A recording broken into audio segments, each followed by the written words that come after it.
I don't know. I'd be a lot better off if I would have studied more when I was growing up, you know? But you know where it all went wrong was the day they started the spelling bee. Because up until that day I was an idiot, but nobody else knew, you know?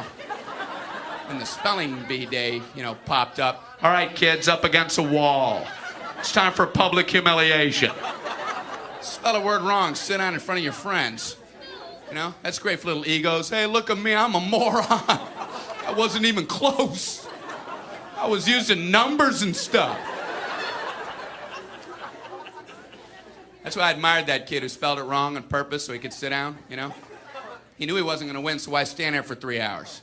First round, cat, K-A-T, I'm out of here. Then as he passed you, I know there's 2 T's. I remember my teacher asked me, Brian, what's the I before E rule? I before E, always. What are you, an idiot, Brian? Well, apparently. So she explains it, no, Brian, it's I before E, except after C, and when sounding like A, as a neighbor in way, and on weekends and holidays, and all throughout May, and you'll always be wrong, no matter what you say. That's a hard rule. That's a rough rule. Plurals were hard, too. Brian, how do you make a word a plural?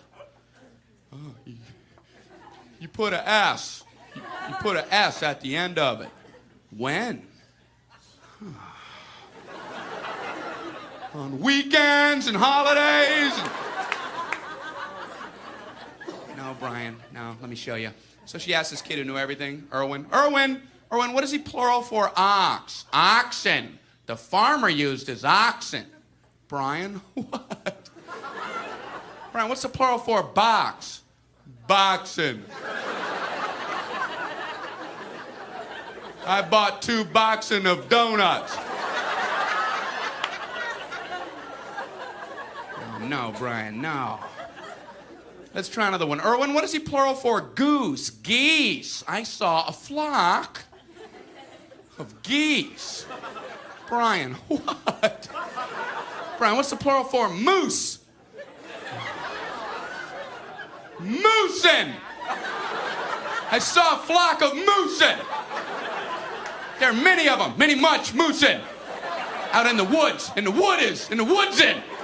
The meat's wanting the food. Food is to eating, is it? The meat's wanting the food and in the wooding in, is it? And the food in the wooding, is it? Brian. You're an imbecile. Imbecilin'.